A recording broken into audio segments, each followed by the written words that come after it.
So today I'm out stalking the wiliest, hardiest deer of the lot, downland fallow deer. Fallow deer out in the open downs, not a lot of cover, and they're very, very hard to stalk. Now it's August, male fallow deer are in season, and what I'm trying to shoot are young male fallow deer, so they're 14 or 15 months old. Now from about a mile I've just spotted a gang of 5 or 6 prickets in a cornfield. The farmer obviously doesn't particularly like having his corn knocked down by fallow deer. So I had a phone call this morning and I've been asked to come and do something about it. I've come about 2 miles around so that I'm going to be stalking into the wind. It's going to be a difficult stalk, but with luck, we'll triumph. If we do manage to get one of these deer, that's where this vehicle comes into play. The Huntsman, I kind of developed this vehicle with Isuzu just for this, for these big deer, difficult places. Because I'm on my own today and getting them into the back of the truck, getting them out of the fields, that's going to require everything I've got, and this vehicle's made for it. Fallow deer are notoriously difficult to stalk, and I'll need all of my hunting know-how if I stand any chance of bagging one for the pot count. Regardless, from now on, I need to keep my noise levels to an absolute minimum. Okay, now we have to be quiet, no slamming of doors. I'm going to put Millie on a lead and tie it to my belt so she can't make a noise or run off because she's only a youngster, and we'll go and see what we can do.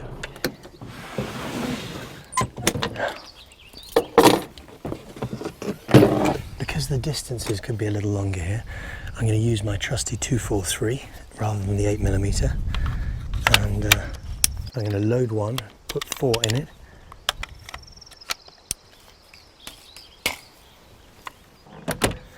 I lock the second rifle and ammunition in the locking drawers in the Huntsman and set off in the direction of those prickets I spotted earlier on.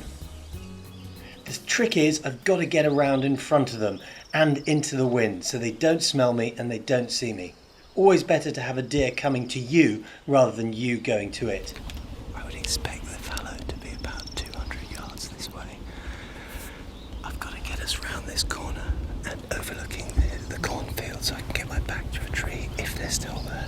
The wind's okay at the moment. Several minutes later and I'm approaching those fields. As the trees part, I get a view of the ground and I can't see a single pricket or any sign of any fallow deer. I think I'm too late. Well, the fallow prickets I saw, and there were 5 of them, I was a bit too slow in getting up here because of the wind. I had to go a long way around. They've moved on, but I bet they're not far. I would say they've gone in up this field and they're in this stuff on the right. So we're going to go for a look along here and see if we can see anything. I spend the next 2 hours scouting the land for deer and finally come across a single rhodo wandering amongst the crop.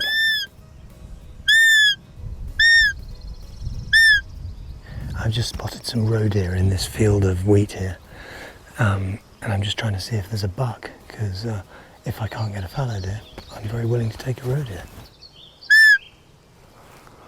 Where are you, Mr. Buck?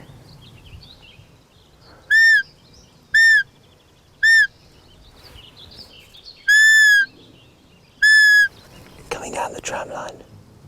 Does are out of season, and with no bucks in the vicinity, I think it's time to move on. At the end of the day, stalking and hunting in the countryside for wild deer is just plain difficult.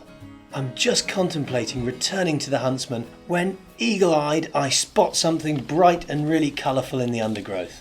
Look at this. Now this is called a Sulphur Polypore, and the rest of the world knows it as chicken of the woods. This is a lovely young one. You can tell it's fleshy, it's orange on the top, sort of yellowy orange underneath. Obviously, I know what this mushroom is. If you're not sure, don't pick them. But this is a great mushroom, and this I'm going to put in with a dish I'm going to be cooking in the next couple of days. There we go. Chicken of the woods, young, tender, awesome for vegetarian dishes because it's a totally safe mushroom with really good eating properties.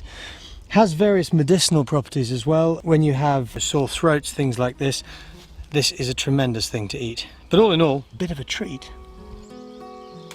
The fallow deer may have eluded me today, but no matter. I've bagged a delicious and unexpected prize with this fabulous fungus.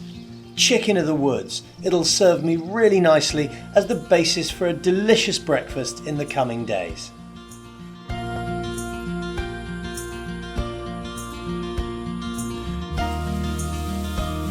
Stir that in, those lovely flavours of wine and cream.